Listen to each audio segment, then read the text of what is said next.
Further processing में further processing की conversion कितनी बताइए कहीं? फर्दर प्रोसेसिंग की कोई कन्वर्जन बताइए भैया। तो बताए हुए तो भैया आगे उसकी मजीद उसके ऊपर कोई कन्वर्जन है। लेबर प्लस एफओएच क्या है? कन्वर्जन। क्योंकि मटेरियल की कॉस्ट तो यहां से जाएगी, मटेरियल की कॉस्ट तो यहां से जाएगी और यहां से जब कॉस्ट निकालनी होगी उससे पहले ये निकालेंगे, ये निकाल के पहले इन दोनों की बेस पे वो कॉस्ट लेके आएंगे, फिर ये वाली कॉस्ट का मटेरियल प्लस कन्वर्जन अगले प्रोसेस में जाएगा। तो अगले प्रोसेस में इसने कितने आउटपुट दिए हमें? 15,200। ये क्या रोला है भाई? इनपुट ज्यादा आउटपुट कम, तो कहीं ना कहीं लॉस भी आ गया है। तो इसमें अगले प्रोसेस के अंदर लॉस की भी ट्रीटमेंट होगी। मतलब कि 16,055 यूनिट इनपुट किए, 15,200 मिले। असूलन कोई ना कोई फर्दर प्रोसेसिंग में लॉस भी बताया होगा। कितने परसेंट? 5%। किसका होगा? इनपुट का। तो चले ये तो माना कि होना ही होना था, करके देखें कि क्या उससे ज्यादा कोई लॉस हुआ।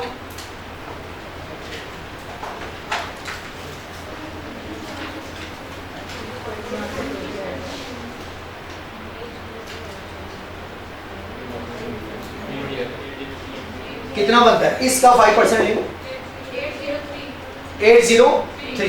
803 वेस्ट होने चाहिए। अब इनमें से 803 लेस करके देखें, 15,252 यानी कि 52 गए, 52 मजीद गए। तो वो क्या होगा? अब नॉर्मल लॉस होगा। तो प्रोडक्ट क्या बनी? थीटा।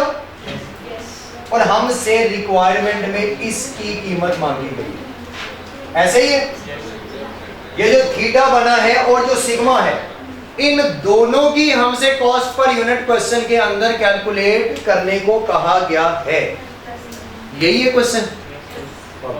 देखने में तो मुश्किल लग रहा है, क्या आसान लग रहा है? वो तो सावधान है। नंबर भी देखें कितने होंगे? 12 है। तो फिर तो आसान ही है। आसान है तो कम से कम 18-20 मिनट में होने वाला क्वेश्चन होगा। इसके अंदर सबसे पहले आपको ये करना है कि कॉस्ट निकालनी है जैसे प्रोसेस 1 से निकाला करते हैं।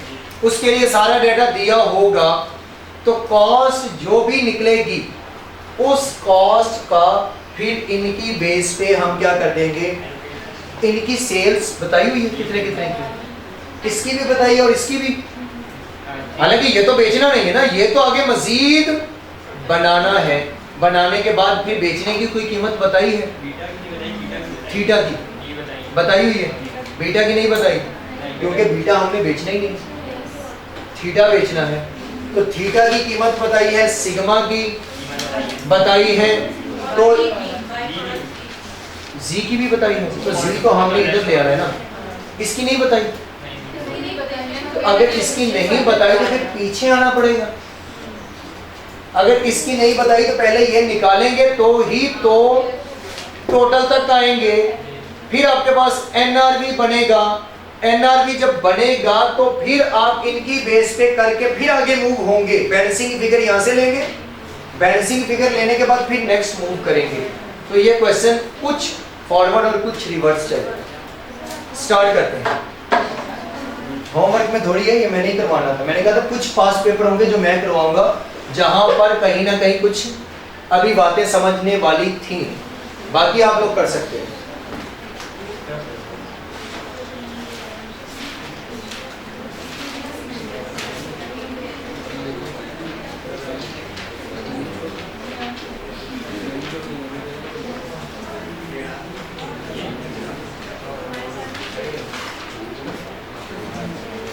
सबसे पहले क्वांटिटी शेड्यूल बनाएंगे। क्वांटिटी शेड्यूल के अंदर ओपनिंग है नहीं, इनपुट है, इनपुट लिखेंगे। उसके बाद नॉर्मल लॉस, क्लोजिंग भी है, क्लोजिंग नहीं, ओके। नॉर्मल लॉस किसका लेना है? इनपुट का। कितना आएगा? 5%। कैलकुलेट करते जाए ना, कैलकुलेटर हाथ में रखें और एक बुक मुझे दे, इधर से दे दें आप।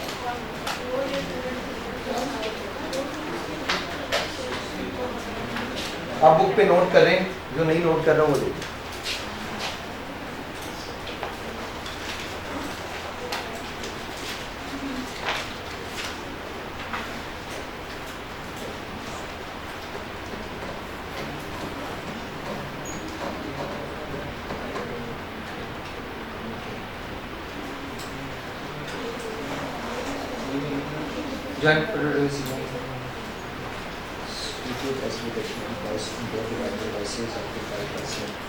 दोनों में अप टू 5% का लॉस बताया, मतलब दोनों प्रोसेस में, प्रोसेस 1 में भी और प्रोसेस 2 में भी 5% है। ओपनिंग बता दिया हमें, नहीं इनपुट,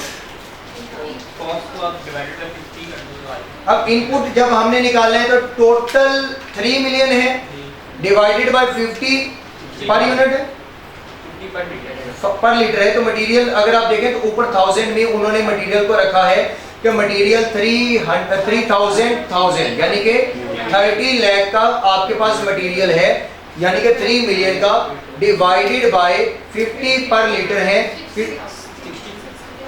पर लीटर डिवाइड करवाएंगे तो आपके पास 60,000 लीटर्स आपके पास क्या आ जाएगा इनपुट। फिर नॉर्मल लॉस 5% है तो कुछ नहीं बताया तो इनपुट का होगा, इंस्पेक्टेड यूनिट्स नहीं बताए, कहीं पर भी इंस्पेक्शन नहीं है, तो फिर इसका मतलब है कि नॉर्मल लॉस आपका इसी का 5% जो कि 3000 बनेगा, 3000 5% लेंगे। उसके बाद जी आपके पास प्रोडक्ट है, बाय प्रोडक्ट, इसे क्या करेंगे, लेस करेंगे, क्योंकि अगर देखें ओपनिंग था नहीं, आपके पास प्रोडक्ट आ जाएगी, करवाई क्वांटिटी शेड्यूल।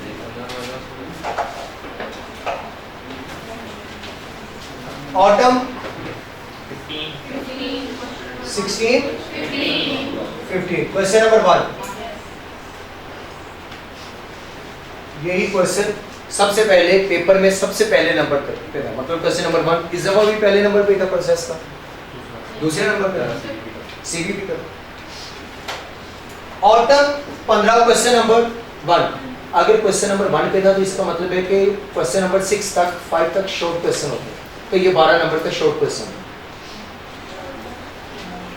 शॉर्ट मतलब नंबर देखो ना, अब ये ना देखो कि शॉर्ट लिखा है तो मतलब नंबर के एतबार से 12 नंबर का है, तो वो 6 से 12 के दरमियान शॉर्ट बनाता है और 13-14 से 18-20 तक लॉन्ग बनाता है।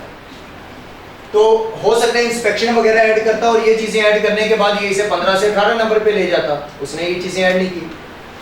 तो सबसे पहले बनेगा क्वांटिटी शेड्यूल। क्वांटिटी शेड्यूल में सबसे पहले ओपनिंग है नहीं, लेकिन हम यहां पर बनाएंगे। ओपनिंग वर्क इन प्रोसेस नहीं है, लीटर्स। फिर उसके बाद है जी इनपुट। इनपुट सीधी नहीं बताई, लेकिन 3 मिलियन को अगर डिवाइड करें 50 पर लीटर पे तो हमारे पास 60,000 लीटर्स आते हैं। फिर हमें बताया है लॉस। क्लोजिंग बताइए कोई नहीं, लेकिन लिख लेते हैं फिर भी, क्योंकि हम अपना फॉर्मेट पूरा लेके चलते हैं। क्लोजिंग वर्क इन प्रोसेस नहीं है। फिर आ जाएगा नॉर्मल लॉस 5% इनटू 60,000, ये हो जाएगा 3,000, और नॉर्मल लॉस को हमने यहां से करवा देना माइनस। इसके बाद हमने बाय प्रोडक्ट वो यूनिट्स बताए हैं, बाय प्रोडक्ट के 5845 वो यहां से लेस हो जाएंगे।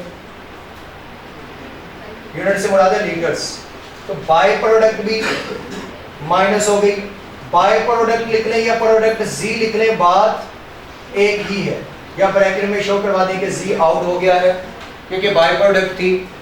इसके बाद अब हमें आउटपुट बताइए कोई, या नॉर्मल, अब नॉर्मल गेन, अब नॉर्मल लॉस, ऐसा कुछ बताए, आउटपुट बताइए कितनी। तो फिर आप एडजस्टेड फिगर में अब नॉर्मल गेन या अब नॉर्मल लॉस से निकालेंगे। आउटपुट कितनी है जी 58 यही है 50,855। तो यहाँ ये आ गई आउटपुट। तो अब नॉर्मल गेन या अब नॉर्मल लॉस निकालें। 300 का लॉस निकला है। अब नॉर्मल लॉस इसके सामने लिखने के भाई ये बैलेंसिंग फिगर है, ये हमने बैलेंस करके निकाला है। अब पहला हमने क्वांटिटी शेड्यूल कंप्लीट कर लिया। अब इसके बाद क्या आएगा जी, आपके पास इक्विवेलेंट प्रोडक्शन यूनिट, और इक्विवेलेंट प्रोडक्शन यूनिट में क्या ओपनिंग से शुरू करेंगे इसे? नहीं, कंप्लीटेड यूनिट से, क्योंकि हमें चाहिए क्या, हमें चाहिए क्या, आपने 12 नंबर के अकॉर्डिंग ही क्वेश्चन करवाना है। तो आप क्या लिखेंगे जब बनाएंगे equivalent production unit? Equivalent production unit आप लिखेंगे कंप्लीटेड, और कंप्लीटेड हर लिहाज से कंप्लीट होंगे। तो कंप्लीटेड साफ सा लेके आपके पास कंप्लीट है, तो 5855 इनटू, बल्कि सामने शो करवा दें, 50855 इनटू ए की कॉस्ट, छोड़े ईपीयू को भी, कॉस्ट ऑफ कंप्लीटेड ले लिया, कॉस्ट ऑफ कंप्लीटेड यूनिट्स। यहां पर हम बना लेंगे स्टार कि ये हम किस रेट से मल्टीप्लाई करेंगे। तो जब रेट पे लेके आएंगे तो रेट के लिए हमें कॉस्ट पर यूनिट निकालना पड़ेगा। तो cost per unit, cost per unit के एतबार से मटेरियल और कन्वर्जन। मटेरियल कितना बताया है करंट पीरियड का? 3 मिलियन। भाई किसी को ईपीयू में मसला है तो वो खुद बना ले। कैसे? एसओसी 100% यूनिट्स यही रहेंगे, मटेरियल में भी इतने, कन्वर्जन में भी इतने। तो भाई वो काम तो जब कल ही वर्किंग रहे हैं, वर्किंग किस चीज की? कॉस्ट ऑफ कंप्लीटेड की। तो जो चीजें हमें पता है वो सीधी सीधी हम यहां तक ले आएंगे। मटेरियल कितना? 3 मिलियन। Conversion, conversion 4,350,000। इसके बाद कोई रिकवरी वैल्यू है नॉर्मल लॉस की? नॉर्मल लॉस की नहीं है, जी की दी है हमने।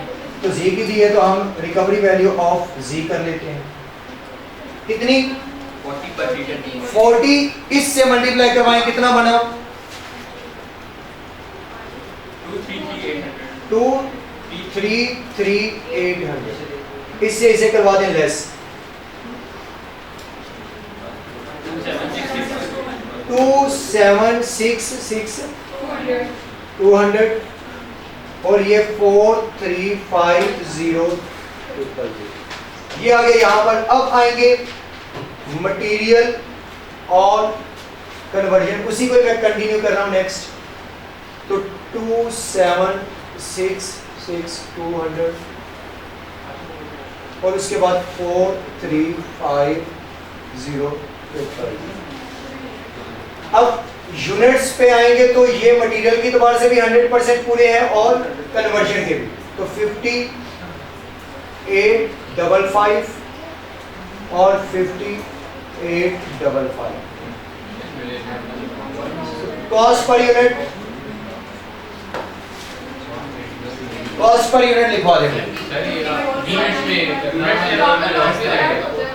अब नॉर्मल लॉस मतलब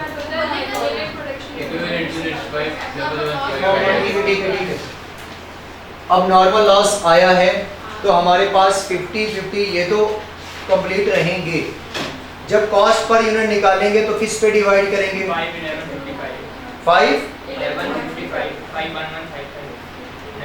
डिवाइड करें, इन्हीं पे एक दफा डिवाइड करके मुझे पर यूनिट रेट लिखवा। हाँ,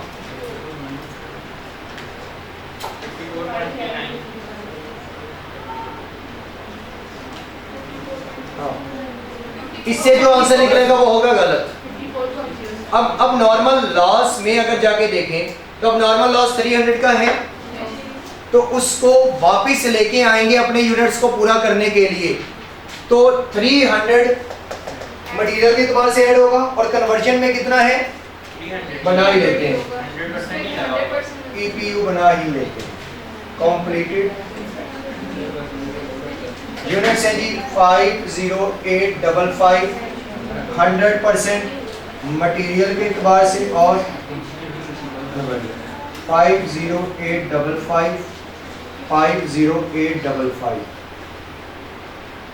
इसके बाद है अब नॉर्मल लॉस 300 यूनिट्स मटेरियल के एतबार से 100 और कन्वर्जन के 100 300 एंड 300 क्या बन गया जी 5155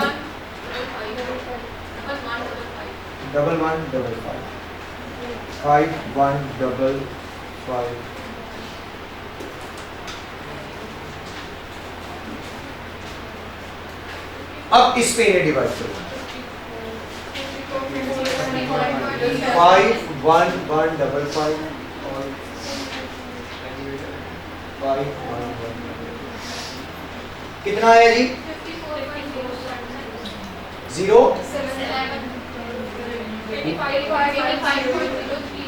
03 दोनों को ऐड करके इससे मल्टीप्लाई करवा